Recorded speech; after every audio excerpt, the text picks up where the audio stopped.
जामनगर गांव में कुमार नाम का एक 16 साल का लड़का रहता था। बचपन से ही कुमार बहुत ही पतला था, इसीलिए गांव के सभी लोग उसका हमेशा मजाक उड़ाया करते थे। कुमार इस कारण बहुत दुखी रहता था।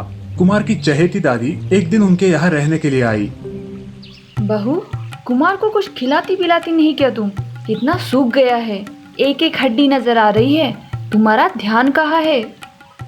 नहीं माँ जी, हर 2-2 घंटे बाद उसे खिलाती रहती हूँ। बादाम की खीर, केले, अंडे, रोटी, सब्जी, पनीर, दही और पता नहीं क्या क्या, लेकिन समझ नहीं आता कहाँ चला जाता है। ये बिल्कुल अपने दादाजी पे गया है। वे भी ऐसे दुबले पतले थे। पूरी उम्र उनके सदे का साइज एक ही था, ना 1 इंच घटा ना 1 इंच बढ़ा। लेकिन दादी, सब मुझे सूखी लकड़ी, सूखा बोम्बिल कह के चिढ़ाते हैं। मुझे बिल्कुल अच्छा नहीं लगता। वे लोग मूर्ख है, तुम उन पर ध्यान मत दो। अगर भगवान ने तुम्हें पतला बनाया है तो इसमें तुम्हारी क्या गलती बेटा? तुम दिल छोटा मत करो। एक दिन जब कुमार अपने दोस्त रवि के साथ फुटबॉल खेल रहा होता है, उसी एरिया के 2 हट्टे कट्टे लड़के वहां आते हैं और कुमार को धमकाने लगते हैं। ए सूखी टहनी, चल हट, हमें खेलना है और ये बॉल भी हमारा है। नहीं, ये बॉल मेरा है, कल ही मेरे पिताजी ने मुझे दिलवाया है। ए बम्बू की छड़ी, चल पतली गली से निकल ले, वरना तोड़ मोड़ के चूल्हे में डाल दूंगा। कुमार चलो चलते हैं, वरना ये दोनों हमारी भुर्जी बना देंगे। नहीं, मैं इन्हें मेरा बॉल नहीं दूंगा। कुमार, हम उनका कुछ नहीं बिगाड़ सकते। चलो अब हम नई बॉल खरीद लेंगे। कुमार और रवि वहां से निकलते हैं। कुमार बहुत ही दुखी है। बड़े आए हमें सिखाने वाले, सूखे पत्ते। कुमार को मन ही मन बहुत गुस्सा आ रहा था। दोनों दोस्त एक पेड़ के नीचे उदास होकर बैठे थे। ऐसे ही कुछ घंटे बीत गए। कुमार, अब घर चलते हैं, अंधेरा हो जाएगा। ऐसे गुमसुम बैठने से कुछ नहीं होगा। तुम जाओ, मैं बाद में आता हूँ। कुमार की बात सुन के रवि निकल पड़ा।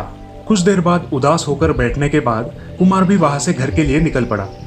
जब कुमार जंगल से गुजर रहा था, तब उसे एक अजीब सा केले का पेड़ दिखाई दिया। वो पेड़ सोने जैसा चमक रहा था। जब कुमार उस पेड़ के पास गया तो वो पेड़ बोलने लगा। कुमार हक्का बक्का रह गया। कुमार, यहाँ आओ। मुझे पता है तुम बहुत दुखी हो और मैं तुम्हारी मदद करना चाहता हूँ। हैं? ये पेड़ बोल कैसे सकता है? और ये मेरी क्या मदद करेगा? कहीं मैं सपना तो नहीं देख रहा? कुमार ने अपने आप को जोर से चींटी काटी। हाँ, मैं सचमुच बोल सकता हूँ। मैं एक जादुई केले का पेड़ हूँ। पेड़ की बात सुन के कुमार चकरा गया। लेकिन आप मेरी मदद कैसे कर सकते हो? मैं एक जादुई पेड़ हूँ, कुछ भी कर सकता हूँ। तुम मेरा एक केला तोड़कर खाओ और खुद ही देख लो। कुमार ने एक केला तोड़ा और खाया। केला खाते ही कुमार के आसपास का अंधेरा मिट गया और रोशनी फैल गई। जैसे ही उसने केले का दूसरा निवाला लिया, कुमार के शरीर पर धीरे धीरे मांस आने लगा और वो हट्टा कट्टा गोल मटोल बन गया। ये देख कुमार बहुत खुश हो गया। आपका बहुत बहुत शुक्रिया। अब जबकि मैंने तुम्हारी मदद की है, तुम्हें मेरी भी मदद करनी होगी। जी जरूर करूँगा। आप बताइए क्या करना है? तुम्हें मेरे लिए पास के तालाब से पानी लाना है। ओह, बस इतना ही? अभी लाता हूँ। कुमार दौड़ता हुआ पास के तालाब पर गया। एक घड़े में पानी भर के वापस पेड़ के पास आया और पेड़ के तनों को पानी दिया। जैसे ही कुमार ने पानी डाला, पेड़ की आत्मा उस पेड़ से बाहर निकली।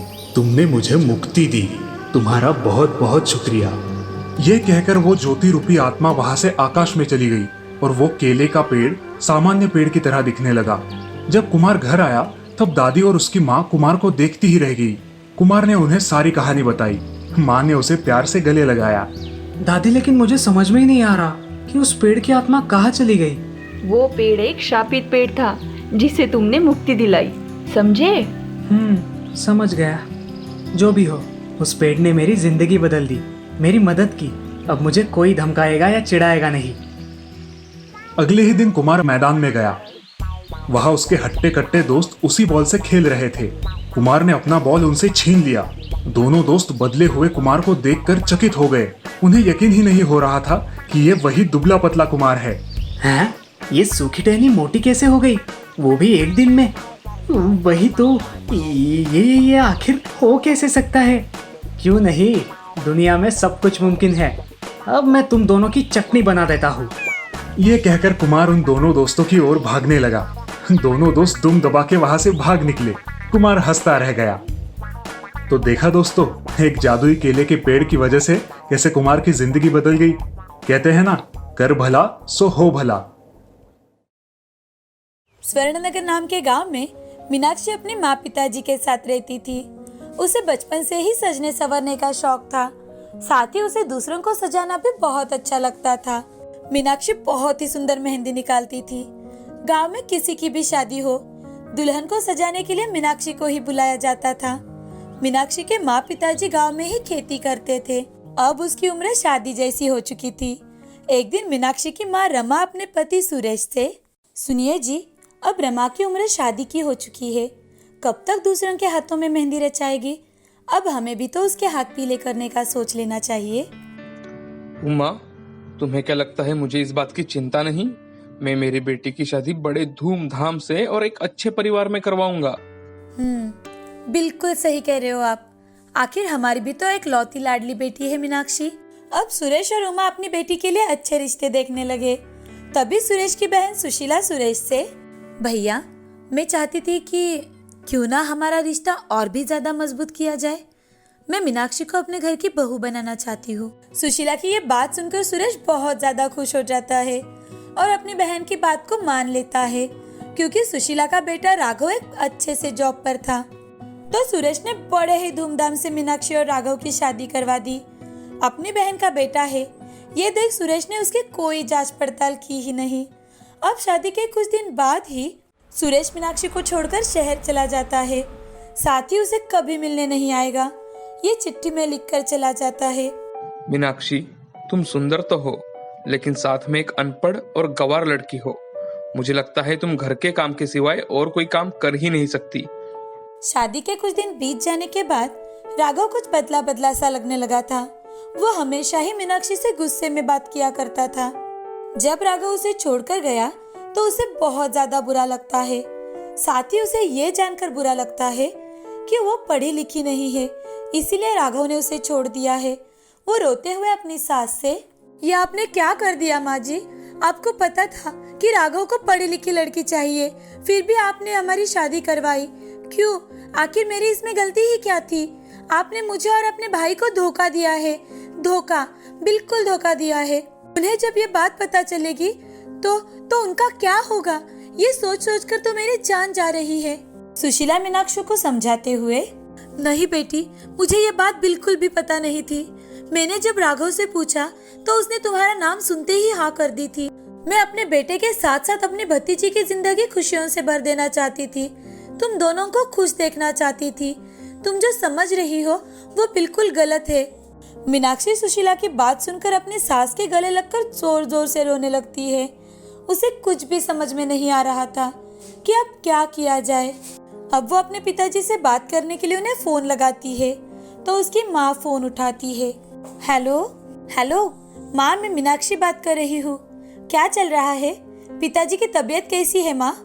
क्या बताओ बेटा, जब से तुम्हारी शादी हुई है तुम्हारे पिताजी की तबीयत कुछ ठीक नहीं रहती।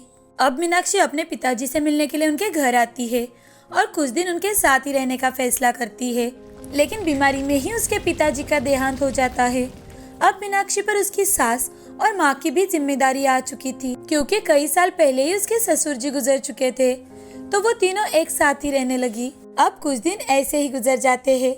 मीनाक्षी के पिताजी ने उसकी शादी के लिए कुछ कर्जा लिया था, जिसे चुकता करने के लिए उन्हें खेती भी बेचनी पड़ी थी। उन तीनों के सामने अब 2 वक्त की रोटी का भी सवाल था।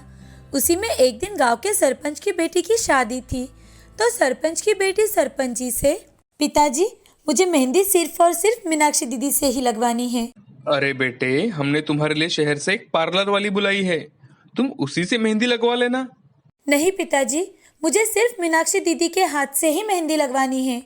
अब सरपंच जी मीनाक्षी के पास आकर उससे, मीनाक्षी बेटे, मेरी बेटी की परसों शादी है, तो क्या तुम उसके हाथों में मेहंदी लगाओगी? सरपंच जी, आप तो जानते हो कि मेरे हालात कैसे हैं। मीनाक्षी की बात अभी पूरी भी नहीं हुई थी कि बीच में ही सरपंच जी, देखो मीनाक्षी बेटा, अब जो हो गया सो हो गया, लेकिन अब अपनी जिंदगी को वहीं पर रोक के कौन सी अच्छी बात है। अब तुम पर इतनी सारी जिम्मेदारियां हैं, तुम्हें अब कुछ ना कुछ करना ही होगा। कब तक ऐसे रोते हुए जिंदगी गुजारोगी? और हाँ, मैं तुम्हें मेहंदी निकालने के कुछ पैसे भी दूंगा, ताकि तुम अपनी जिम्मेदारियां पूरी करने की शुरुआत कर सको।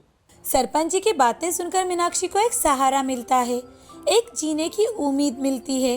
और अब वो मन ही मन, नहीं अब बस बहुत हो चुका, अब मैं एक काबिल इंसान बनकर दिखाऊंगी, राघव को दिखा दूंगी कि मैं कोई गंवार लड़की नहीं हूँ। मीनाक्षी सोच विचार कर सरपंच जी को हाँ कह देती है। सरपंच जी भी मेहंदी निकालने के बदले में मीनाक्षी को कुछ पैसे दे देते हैं। अब वो गांव में दुल्हन हो या कोई फंक्शन हो, वो ही मेहंदी निकालने के लिए जाने लगी। उसकी मेहंदी के चर्चे चारों ओर फैलने लगे थे। मेहंदी निकालने के साथ साथ ही वो अपने घर पर ही मेहंदी के कोन बनाकर बेचने लगी। उसकी मेहंदी को अच्छा रंग चढ़ता है, ये बात सुनकर आसपास के गांव के लोग भी उसके पास आने लगे और मेहंदी के कोन खरीदने लगे कि आसपास के सारे गांव की औरतें उसी के पास मेहंदी निकालने के लिए आती। साथ ही उसे अलग अलग जगह से मेहंदी निकालने के लिए बुलावा भी आने लगा था। अब उसने अपने पास अच्छे खासे पैसे जमा कर लिए थे, जिन पैसों से उसने अपनी आगे की पढ़ाई पूरी की। साथ ही वो मेहंदी सिखाने के क्लास भी लेने लगी थी। अब उसने क्लास के लिए बहुत बड़ा हॉल बनवाया था, जिसमें बहुत सारी लड़कियां उससे मेहंदी सीखने के लिए आती थी। एक दिन राघव अपनी माँ से मिलने के लिए अपने गांव जाता है, तो उसे पता चलता है कि उसकी माँ अब मीनाक्षी के साथ ही उसके गांव में रहती है।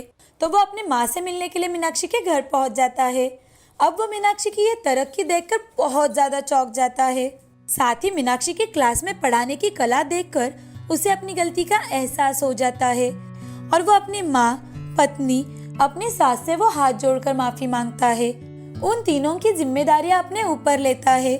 साथ ही मीनाक्षी का काम भी अब बहुत जोरों से चल रहा था। अब चारों मिलकर खुशी खुशी रहने लगते हैं। इस कहानी से हमें ये सीख मिलती है कि काम कोई भी हो, अगर मन लगा कर करो और पूरे विश्वास के साथ करो तो तरक्की मिलती ही है।